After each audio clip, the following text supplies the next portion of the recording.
네, 오늘 저희는 사사기 6장을 함께 읽었습니다. 참, 이 사사기 이 말씀을 통해서 깨닫는 은혜와 또 응답받는 축복이 넘쳐나시기를 바랍니다.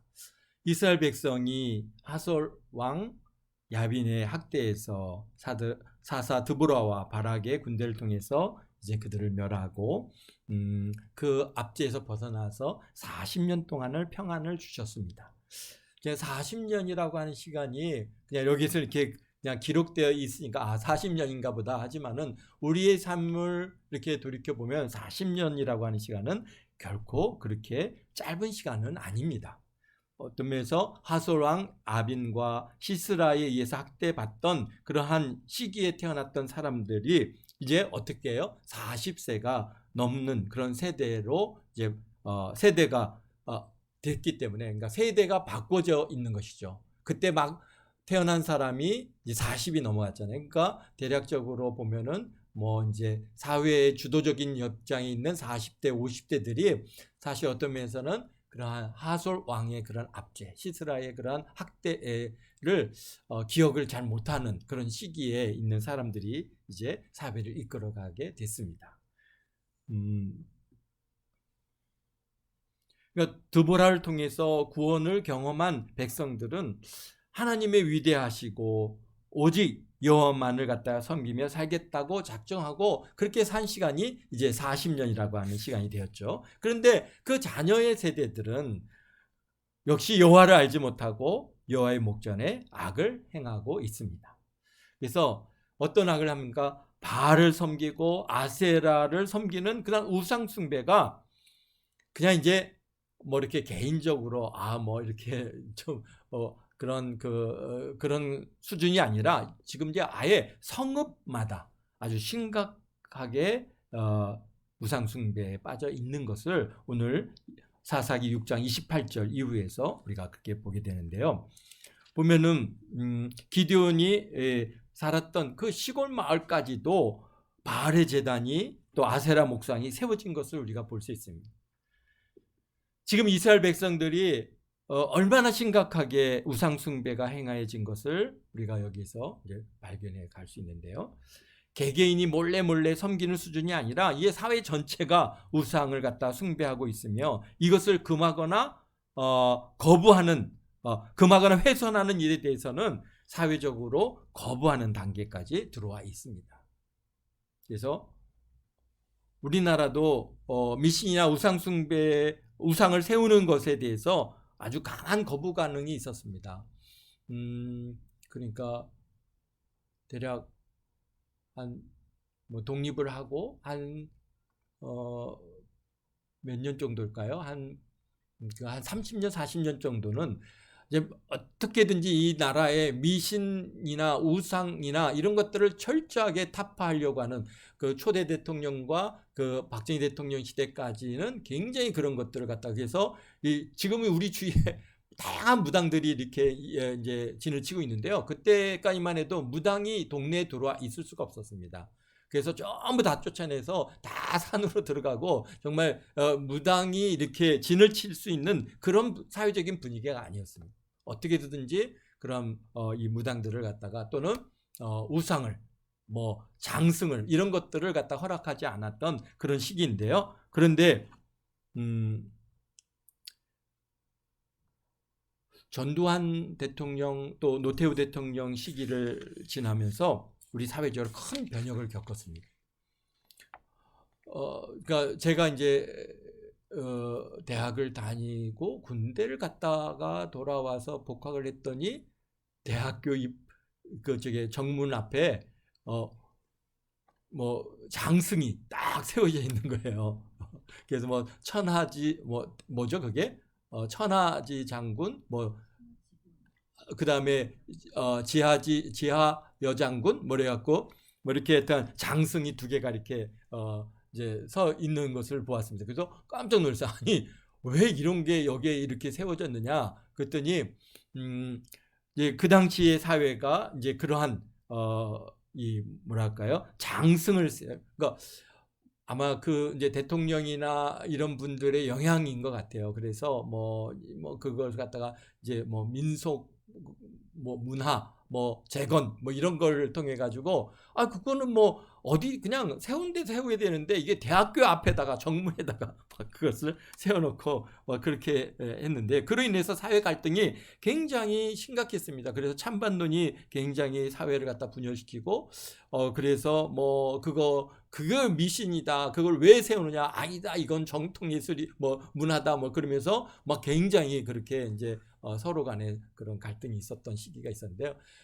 그게 학교에서 세우고 싶어서 세웠겠습니까? 교육부에서 세우라고 하니까 세웠겠죠. 근데 심지어는 어디까지 세웠냐면은 미션 스쿨인 연세대학교에 이제 그 장승을 세운 겁니다.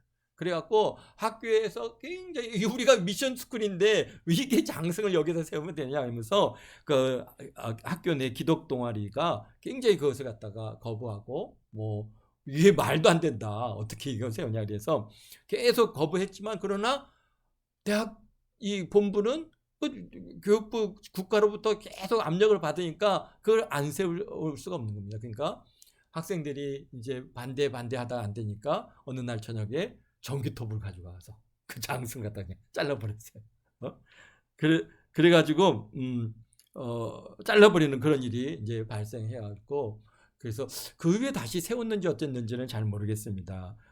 거기뿐만 아니라 이제 노량진에 가다 보면은 장승배기라고 하는 데가 있는데요. 그게 이제 원래 장승배기가 그 장승이 세워졌던 곳을 장승배기라는데, 이제 그 장승배기에다가 다시 장승을 세우겠다, 이런 문제로 인해서 또 이제 그 노량진 지역에 있는 많은 기독교 우리 교회 목사님들과 그 성도님들이 굉장히 많이 반대를 했어요. 이게 말도 안 되는 장승을 갖다 여기서 세우느냐, 이게 있을 수 없는 일이다. 그래갖고 그게 아마 1992년도인가요? 그때쯤에 이제 그것을 세웠고, 그래서 갈등하다가 그 지역 목사님과 기독교인들이 정말 밤에 가가지고 장승의 지하지 여장군이라고 되어 있는 그 장승을 잘라버렸어요. 그래갖고 막 뉴스에 나고 신문에 나고 막 그냥 난리가 났었는데요. 그걸 갖다가 다시 다시 복구를 하려고 하니까 그런 나무가 없대요.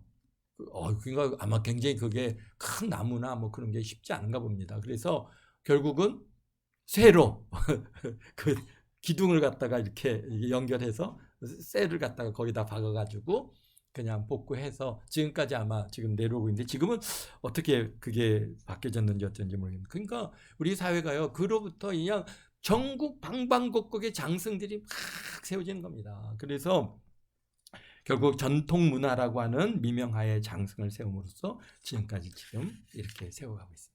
우리나라야 워낙에 이방 국가니까 그렇다 하지만, 이스라엘 이 사람들은 어떻습니까? 하나님께서 절대로 그런 거 세우지 말라고, 또 그렇지 않겠다고 그렇게 작정을 하고 그들이 왔던 이스라엘 백성들인데, 그런데 이스라엘 백성들도 우상을 숭배하고, 백성들이 우상을 숭배하고, 또 그것이 여호와 하나님 앞에 죄임을 깨닫지 못하는 게 더 심각한 문제는 그거죠. 장승을 세우고 안 세우고 문제보다도 장승을 세워놓고 그것이 우리를 지켜주고 우리에게 풍요를 주고 우리에게 다산을 준다라고 하는 그런 기대와 믿음이 있어서, 이거는 절대로 훼손하면 안 되고, 이거는 철저히 섬기고, 이것을 갖다가 여호와 앞에 제사를 드리고, 이것을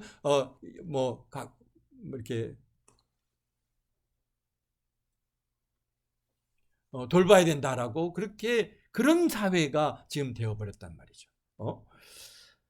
그래서 신실한 백성들이, 이게 우상을 갖다가 여기다 이렇게 세우면 되느냐, 바알 신상을 세우면 되느냐, 아세라 목상을 여기다 세우면 되느냐, 막 그러면은 그게 그런 말 하지 못하도록 막 압력을 가하는 거죠. 사회적으로 린치를 가한다든지, 하여튼 여러 가지, 여기서 보니까 이 기디온이 그걸 갖다가 헐었을 때 어떻게 합니까? 이 주민들이 와가지고 기디온 이놈 잡아 죽여야 된다.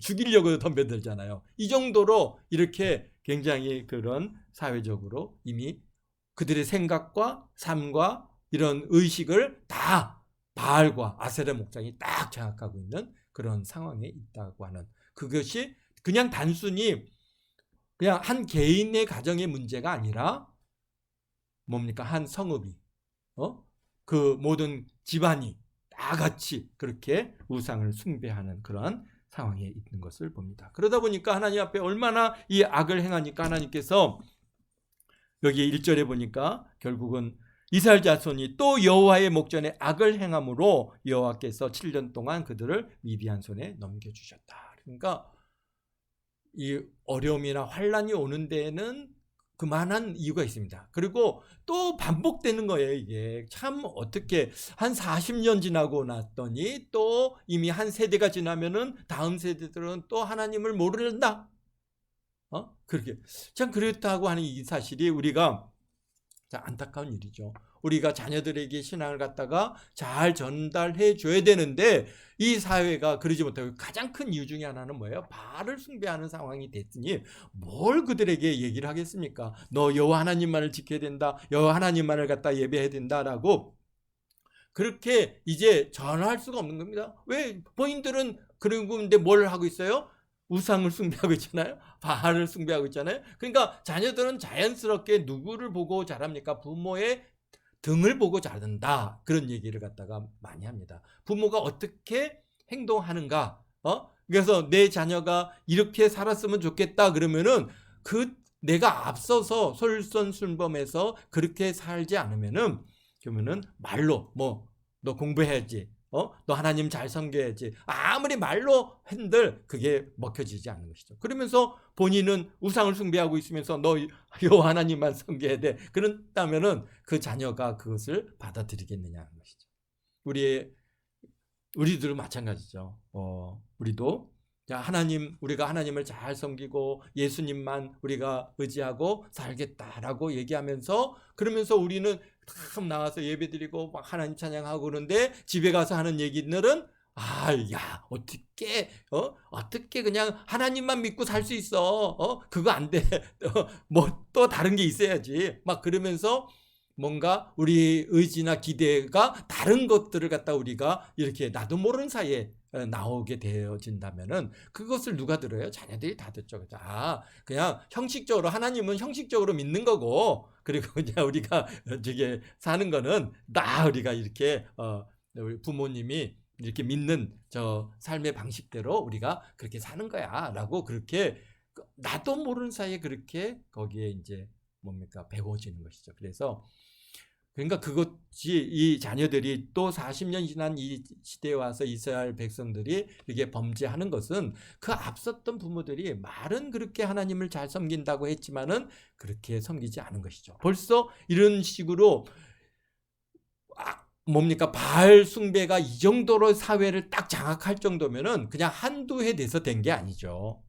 벌써 수십 년을 갖다가 지나왔고 벌써 이스라엘 백성들이 이제 출애굽을 한 이후로 벌써가 한 300년 정도가 지났으니까 이 300년이라고 하는 시간을 통과하면서 이스라엘 백성들이 이미 하나님과 큰 관계가 없이 이 바알을 숭배한 지도 벌써 언제부터 바알을 갖다가 그들이 받아들이기 시작했습니까? 초대 때부터 받아들이지 않았어요. 그러니까 우리가 시간적으로 보면은 벌써 100년, 200년 넘는 시간을 갖다가 이스라엘 백성들이 지금 이렇게 바알을 갖다가 받아들였고 그리고 바알과 더불어 살아온 시간입니다. 그러니까 그들이 이제 지금 뭐가 됐어요? 당연히 섬겨야 되는 그런 문화가 되어버린 거예요.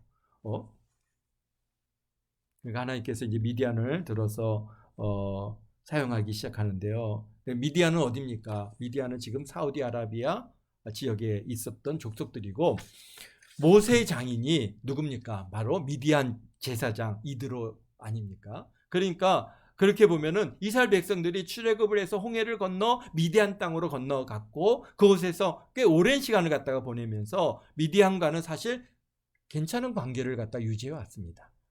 그런데 이제 지금 한 300년이 지난 지금 이 시점은 이스라엘 백성을 갖다가 박해하고 죽이고 빼앗는 그런 대상으로 변화되어 있는 겁니다. 2절에 보니까 미디안의 압제가 얼마나 심각했는지를 갖다가 여기 보여주는데요.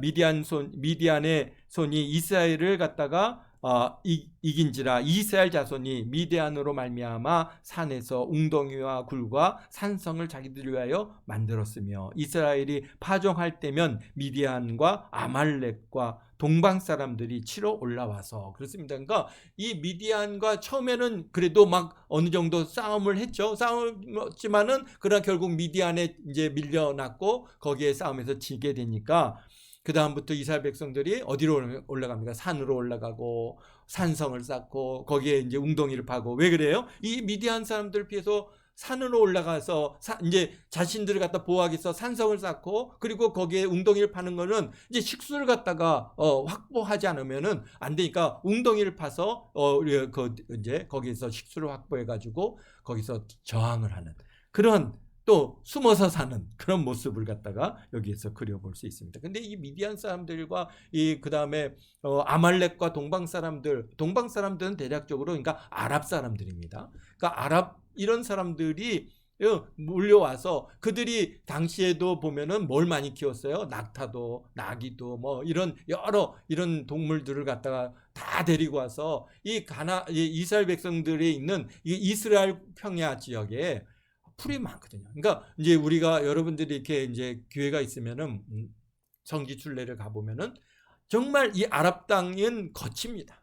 정말 풀도 많지 않고 땅이 거칠고 정말 이 뭐 사막지대 같고 뭐 광야지대가 있는데 딱 이스라엘 땅으로 들어와서 요단강만 딱 건너서 들어오면은 정말 거기는 뭐 이게 나무도 많고 숲이 많고 심지어는 뭐가 있습니까? 뭐 호랑이, 곰이 살 정도로 그렇게 숲이 아주 울창한 지역들이 바로 이제 이 어디예요?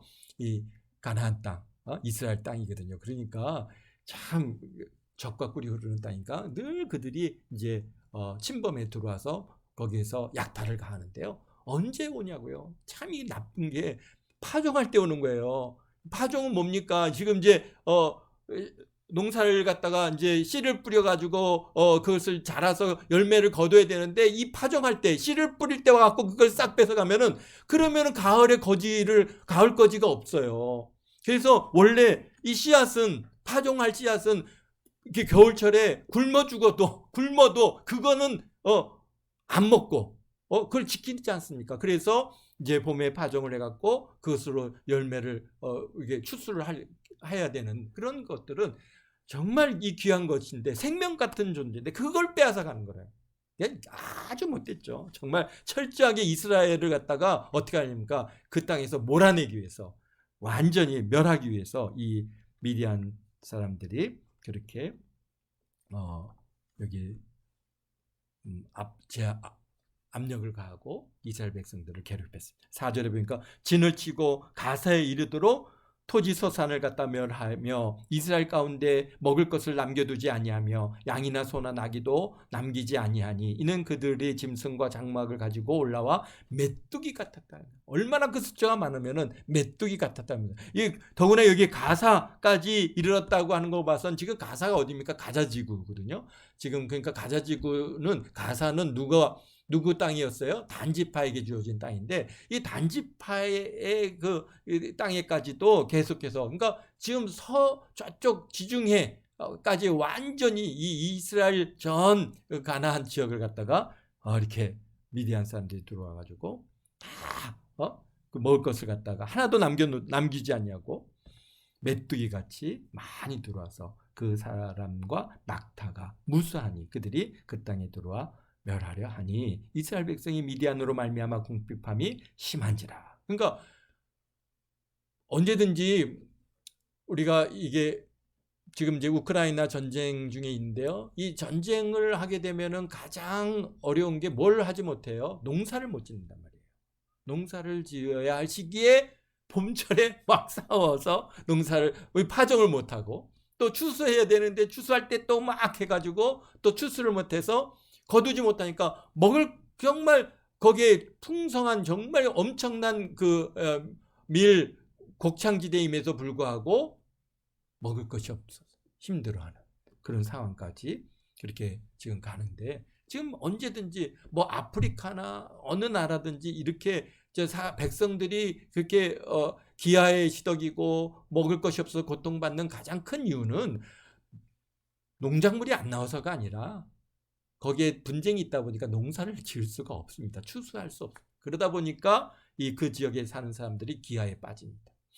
지금 이런 상황에 이스라엘이요. 그러니까 파종할 때, 추수할 때마다 그냥 미디안에 또 아랍에 또 아말렉 사람들이 탁 들어가지고 그냥 그 텐트를 치고 또 그냥 장막을 치고 거기서 머물면서 그냥 사람 막 다 뺏어가는 겁니다. 그냥 족족 보이는 대로 족족.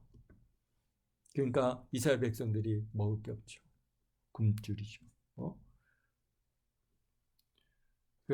여기 7절에 그제서야 이스라엘 백성들이 7년을 빼앗겼으니 이제 뭐가 있겠습니까? 뭐 완전히 씨가 말라버렸죠. 그러니까 이스라엘 자손이 미디안으로 말미암아 여호와께 부르짖음으로, 그러니까 이제서야 여호와께 부르짖는 겁니다. 그동안에는 바알에게 의지했을지도 모르고 그동안에는 아세라 목상이 우리를 갖다 도와줄까 했을지는 모르겠지만은, 그런데 다 그들의 기대하고 거기에 의지하던 것들이 다 이제 모든 기대와 소망이 싹 사라지고 나니까 그때에서야 남는 것이 뭡니까? 하나님이시죠. 혹시 우리들은 그렇게 살고 있지 않습니까? 우리는 정말 우리가 처음부터 오늘 우리 난 예배처럼 오직 예수님을 바라보고 예수님께 포커스를 맞추고 살아야 되는데, 고난이 오고 어려움이 오고 모든 것들 다 이루고 나서야 그때서야 손들고 옵니다. 그러면서 주님 앞에 나오는 그런 일이 있지 말아야 되겠죠. 우리가 하나님께서 오늘 우리에게 말씀하신 것처럼 내가 너와 함께 하겠다, 내가 너를 지켜주겠다, 너를 갖다가 도와주겠다, 늘 그렇게 말씀하시는 이 말씀을 우리가 붙들고 우리가 이 땅에서 잘 믿음으로 승리하시기를 주님의 이름으로 축원드립니다. 그렇습니다. 그때서야 이스라엘 백성들이 부르짖으니까 이제 선지자 한 분을 보내는데요. 선지자를 보내서, 전에는 사사를 보내면 사사의 말씀을 듣고 그들이 회개하고 그리고 바로 이 고난에서 지켜주셨는데, 근데 이제는 이 선지자가 와서 하시는 말씀이 뭡니까? 그들을 책망합니다. 너희들이 이렇게, 여기 보니까 8절에 보니까 뭐라고 했어요? 말씀하시기를 이스라엘 하나님 내가 너희를 애굽에서 인도하여 내며 너희를 그 종된 집에서 나오게 하여 애굽 사람의 손과 너희를 학대하는 모든 자의 손에서 너를 건져내고 그들을 너희 앞에서 쫓아내고 그 땅을 너희에게 주었으며 또 내가 또 너희에게 이르기를 나는 너희 하나님 여호와니 너희가 거주하는 이 아모리 땅의 그 신들을 두려워하지 말라 하였으나 너희는 내 목소리를 듣지 아니하였느니라 하셨더라. 그러니까 여기서 말씀하는 것처럼요, 아모리 사람 땅의 신들을 두려워하지 말라라고 하시는 이 말씀은 결국은 그들이 바알과 그 다음에 아세라를 갖다가 섬기는 가장 이유 중에 하나가 뭐예요? 두려움이죠. 어떤 두려움일까요? 혹시 가뭄이 오거나 소산이 충분하지 못하거나 혹여나 이렇게 해서 풍요를 누리지 못할까 하는 그런 두려움이 그들에게 있었던 것인데, 그러니까 오늘 우리 미신을 섬기는 가장 큰 배경은 뭡니까? 내가 이걸 안 하면은 뭔가 해가 나한테 올까 봐. 그렇게 해서 미신을 갖다가 대부분 그렇게 해서 미신 숭배를 하는 겁니다.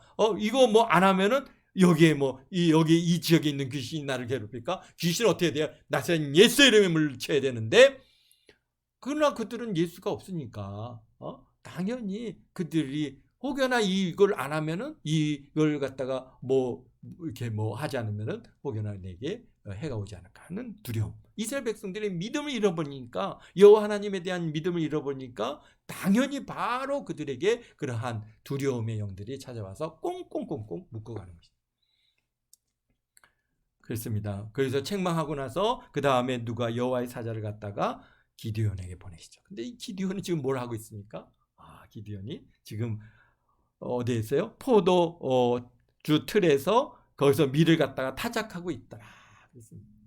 그러니까 기드온도 왜요? 미디안의 그 사람들의 눈을 피하기 위해서 기드온도 어떻게 합니까? 원래 미디안 사람이 알리지 않게 하기 위해서 포도주 틀에서 밀을 갖다 타작하고 있을 때 사자가 와서 그분에게 뭐라고 합니까? 여기 12절에 보니까 큰 용사여 여호와께서 너와 함께 계시도다 그럽니다. 우리 사람의 눈으로는 기드온이 참 미디안 눈 피해 가지고 그렇게 포조드 틀에서 그냥 이렇게 숨어서 몰래 그냥 타작을 하고 있는 이 사람이 얼마나 큰 용사요. 우리 주님께서는 그렇게 보십니다. 그러니까 우리가 하나님께서는 사람을 어떻게 해요? 외모로죠. 계속 우리 낮 예배에서 말씀드린 것처럼 하나님께서는 사람을 외모로 취하지 아니하시고 그 마음의 중심, 기드온의 마음의 중심을 보신 거죠. 그에게 그가 큰 용사로서 하나님께서 그를 갖다가 부르셨어요. 큰 용사요, 여호와께서 너와 함께 하신다. 그러니까 기드온이 그에게 대답하되 주여 여호와께서 우리와 함께 계시면 어찌하여 이 모든 일이 있겠습니까? 아니 우리에게 이르기를 여호와께서 우리를 애굽에서 올라오게 하실 거 아니냐? 그 모든 이적이 어디에 있나이까? 이제 여호와께서 우리를 버리사 미디안 손에서 우리를 넘겨주셨나이다 라고. 한편으로는 어떻다는 거예요? 이 지금 기드온이 탄식은 겸 이 사람이 정말 믿음이 있나 라고 하는 생각이 듭니다. 어쨌든가 그러나 하나님을 향해서 약간의 원망됨을 갖다 여기서 이제 비춰지는 것을 우리가 볼 수 있는데요. 그런데 14절에 여호와께서 그를 향하여 이르시되 너는 가서 너희 힘으로 이스라엘을 미디안을 손에서 구원하라. 내가 너를 보낸 거 아니냐라고 말씀하십니다. 오늘 계속해서 낮 예배하고 말씀 이어지죠. 그때 미디안이 뭐라고 합니까? 나는 약한 자입니다. 우리 그 므낫세 지파 중에서도 우리 가정은 가장 약한 자인 우리 아버지 집에서도 내가 가장 작은 자인데 어떻게 내가 가서 저 미디안에 갔다가 치리까라고 얘기하는 거예요. 그러니까 오늘 우리 주님께서 우리에게 부르셔서 우리에게 이 귀한 사명을 주실 때 저는 작은 자입니다. 저는 못합니다. 저는 능력이 없습니다. 제가 실력이 없습니다. 저는 목사 된 지도 이제 초년생이 됐습니다. 아직 저는 목사도 아닙니다. 전도사입니다. 막 이런 얘기 하지 말라는 겁니다. 지금 여기서도 이 기드온도 그러잖아요. 내가 이렇게 작은데 내 손으로 어떻게 합니까? 주님께서 오늘 기드온에게도 말씀하셨죠. 내가 너와 함께 하겠다. 내가 너를 도와주겠다. 내가 너를 붙들리라. 두려워하지 말고 염려하지 말라 하시는 이 말씀이 그대로 이루어 가시는 것을 보게 되는데요. 그런데 우리 기드온이 이제 그것을 위해서 표징을 구할 때 하나님 앞에 뭡니까? 염소 새끼하고 그 다음에 무교병하고 국을 가져와서 예물로 드리니까 그것을 붓고 그리고 그것을 갖다가 어떻게 하면 제물로 태우고 그리고 그때서야 이제 기드온의 눈이 열려서 이분이 여호와의 사자, 여호와의 천사라고 하는 것을 깨닫고 그 앞에 내가 이제 여호와의 사자를 내가 대면해 보았습니다라고 두려워하고 우리 27절에 기드온이 여호와의 사자인 줄 알고 이르되 슬프도소이다. 주 여호와의 내가 여호와의 사자를 대면하여 보았나이다. 결국 어떻게 되는 겁니까? 여호와의 사자를 갖다 직접 대면하고 보면은 죽을 거라고 하는 그런 두려움이 있는 것이죠. 그러니까 여호와께서 그에게 이르시되 너는 안심하라. 두려워하지 말라. 죽지 아니하리라 하시니라. 아멘.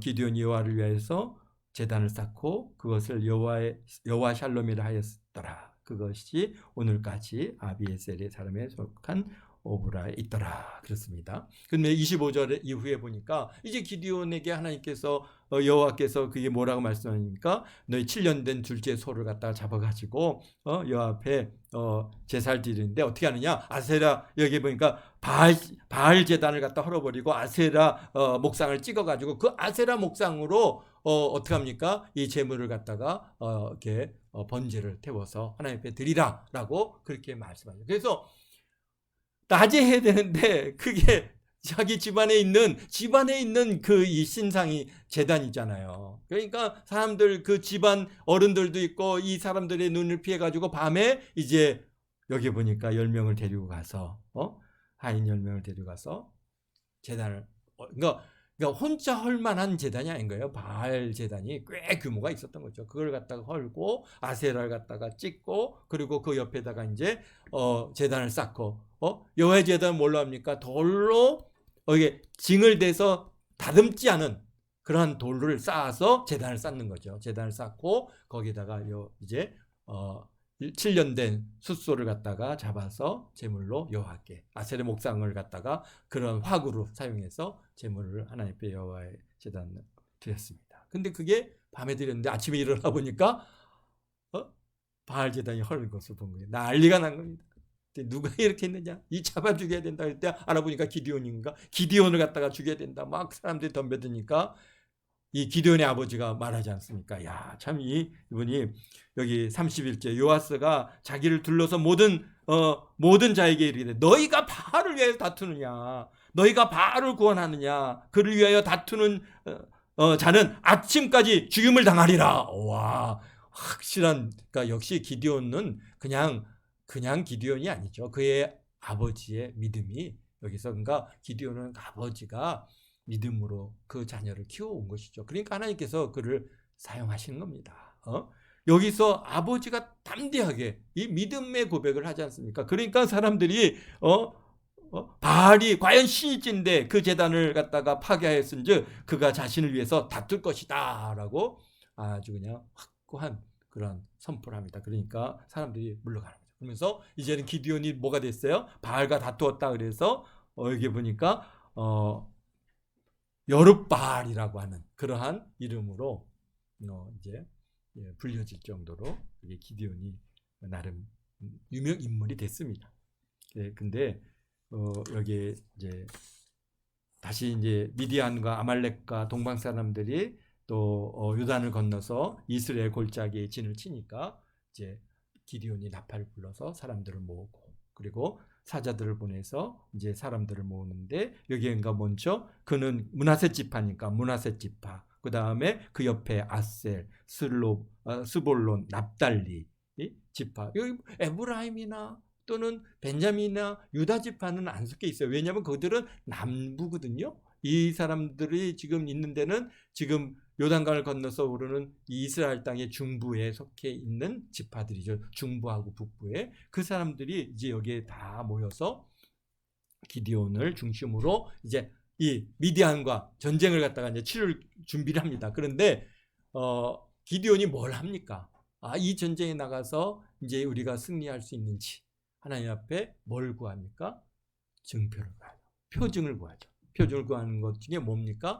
양털을 놓고 밤새 이슬이 양털에만 내리고 그 다음에 주위에는 내리지 않게 해주시옵소서. 그러니까 보니까 아침에 일어나서 또 양털 짜보니까 막 물이 흥건하게 거기에 이슬이 내려있거든요. 또 다음에는 또 다시 구하는데 주변에는 다 이슬이 내리지만 양털에는 이슬이 내리지 않게 해주십시오 했더니 다음날 아침에 일어났더니 이슬이 다 주위에 내렸는데 뭡니까? 양털에는 보송보송하게 이슬이 내리지 않은 이 증거를 통해서 확실히 그게 이제 여호와께서 나와 함께 하신다고 하는 그런 확신을 얻고 이제 이 미디안과 더불어 싸움으로 나갑니다.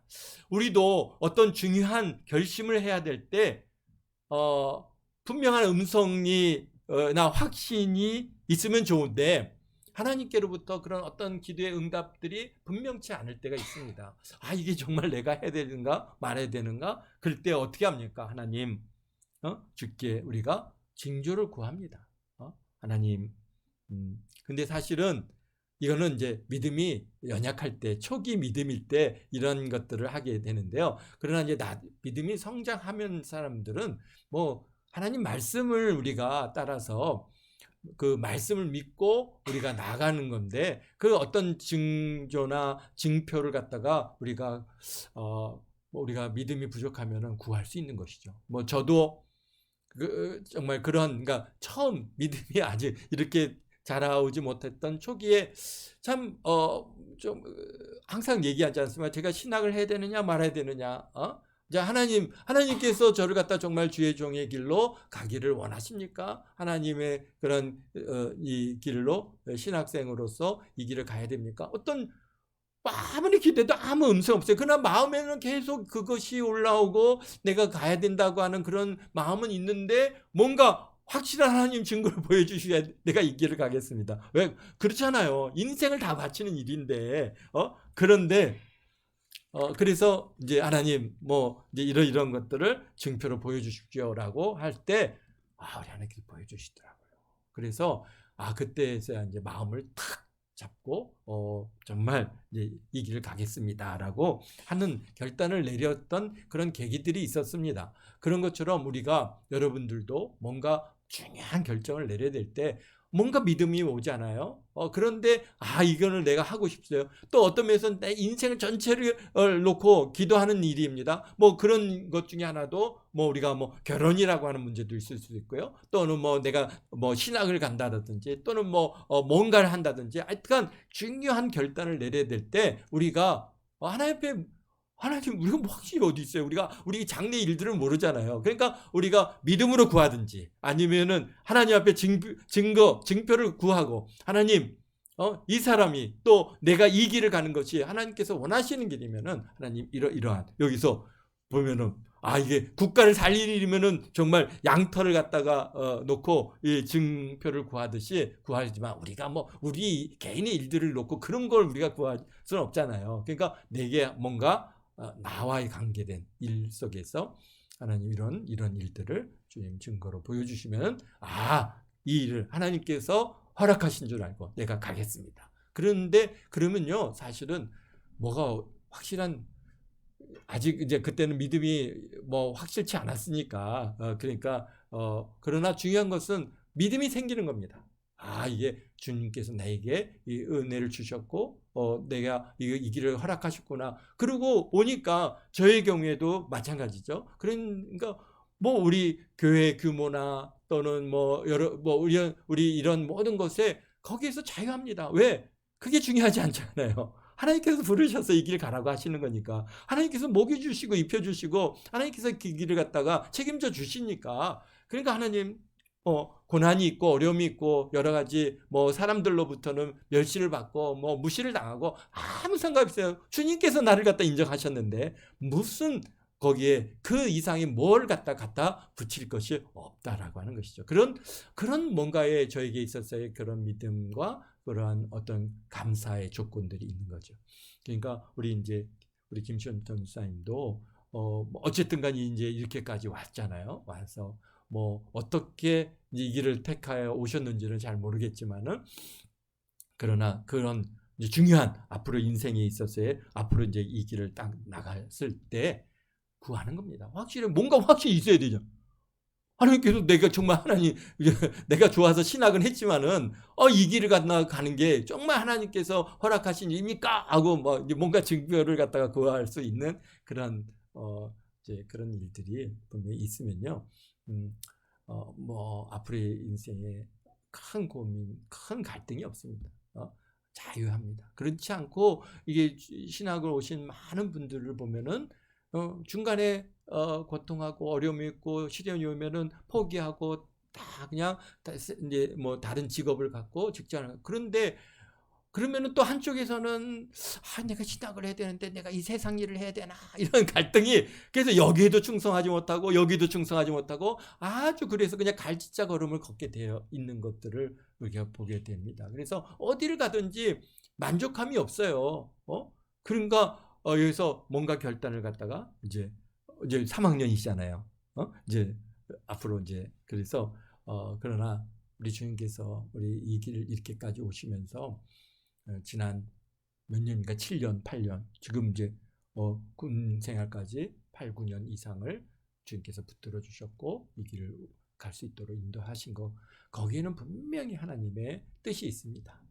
그러니까 뭐 고민하지 마시고 뭔가 그러나 하나님 분명한 증표를 한번 주님 보여주시옵소서. 저는 정말 이 사사기 6장을 읽을 때마다 이 기드온을 만날 때마다 그때 일이 선명하게 생각이 납니다. 그래서 그러면서 큰 내 안에서 다시 믿음이 어떻게 정말 그런 일이 있을 수 있을까? 정말 그런 하나님의 이러한 부르심이 이런 게 있구나라고 하는 것에 기쁨이 막 올라옵니다. 그러면서 믿음이 더 견고해지는 것이죠. 그래서 우리 전사님도 앞으로 정말 이제 앞으로 뭐 30년, 40년, 50년 이 주의 길을 가야 되는데 그럴 때마다 고난이 오고 어려움이 올 때마다 그 새 힘을 줄 수 있는 뭔가 있어야 되잖아요. 뭔가 주님과 그냥 주님 그 만난 이 확실한 뭔가 있어야 된다. 그래서 고난 가운데서도 그 어려운 가운데서도 기쁨이 있고 내가 너와 함께함이라 두려워하지 말라 염려하지 말라 내 근심하지 말라 내가 너를 붙들어 주리라 내가 너와 함께하기라 뭔가 그런 확고함이 이 안에서 팍 올라와서 그러면 그 안에서 우리 전사님을 통해서 만나는 사람들마다 그 믿음을 받는 것이죠. 그 믿음을 받아서 믿음 안에서 또 우리 전사님한테 붙여주시는 많은 영혼들이 또 그러한 믿음의 사람들로 성장해 가는 줄로 믿습니다. 아멘. 네, 그래서 오늘 기디온, 이 징표를 보한 우리 기디온을 통해서 우리가 또 여러분들도 뭔가 인생에서 중요한 결정을 내려야 될 때 하나님 앞에 구하십시오. 나는 믿음이 있으니까 나는 믿어줘. 물론 그러면은 좋지만은 그렇지 않고 해야 될까 말아야 될까 고민이 되신다면은 하나님 앞에 징표를 구하십시오. 하나님께서 분명히 증거를 보여주십니다. 그래서 구하는 자에게 주시는 주님이시기 때문에 우리 하나님께서는 살아계셔서 우리와 함께 하시고 우리의 발걸음 인도하시잖아요. 이게 보여주는 방식은 다양할 수 있습니다. 꿈으로든지 음성이든지 또는 마음의 감동이든지 또는 사람을 통해서든지 많은 내가 상상할 수 없는 일을 통해서 하나님께서는 내가 너와 함께 한다고 하는 증거를 갖다가 분명히 여러분들에게 보여주고 계신 줄로 믿습니다. 그러니까 그런 믿음을 가지고 잘 승리하시기를 주의 이름으로 축원드립니다. 기도하겠습니다. 거룩하신 아버지 하나님 감사해요. 우리 기디온이 참 이 중요한 시기에 하나님의 부르심을 받고 이제 이스라엘을 구원하시기 위해서 아버지 하나님의 귀한 일들을 감당하게 됩니다. 아버지 하나님, 참으로 우리 한 개인의 개인의 삶 속에서도 참 우리가 결단하고 결심해야 할 많은 일들이 있습니다. 참 그것이 우리가 아버지 하나님을 선택해야 될 때 이것이 하나님의 뜻인지 또 하나님께서 허락하신 일인지 우리가 알지 못해서 고민할 때가 있습니다. 주님이여, 그럴 때 아버지 하나님 앞에 이 문제를 내어놓고 아버지 하나님이여 참 주의 응답을 우리가 간구합니다. 기도합니다. 기다립니다. 아버지 하나님, 우리에게 아버지 하나님이여 주의 음성으로 또는 아버지 여러 가지 형태로 주의 뜻을 우리에게 보여주시고 알려주셔서 아버지 하나님 그것이 확고한 우리의 믿음이 되어서 아버지 하나님 좌로나 우로나 치우치지 않냐고 오직 주님만을 바라보고 아버지 하나님 기쁨으로 감사함으로 달려가는 우리 동안교 모든 성도들 되게 하시고 참으로 주님께서 나와 함께 하신다고 하는 그 기쁨을 그 위로를 그 확신을 아버지 가질 수 있도록 주여 아버지 하나님 우리 동안교 성도님들에게 나타나 보여주시고 아버지 하나님께서 함께 하심을 아버지 하나님 깨닫는 그런 은혜들이 있게 도와주옵소서. 감사합니다. 오늘 이 한 주간에도 주님께서 좋은 것들로 채워주시고 아버지 하나님께서 우리 동안교 성도님들의 모든 발걸음에 함께 해주시고 아버지 하나님 주님께서 오늘 우리에게 말씀하신 것처럼 두려워하지 말라. 아버지 하나님 염려하지 말라. 내와 너와 함께한다. 내가 너를 낳았다. 너는 내 것이라. 오늘 말씀하셨사오니 우리가 담대한 믿음을 가지고 이 한 주간을 잘 승리하는 우리 동안교 모든 성도들 다 되도록 축복하심을 감사하며 예수님의 이름으로 기도하옵나이다. 아멘.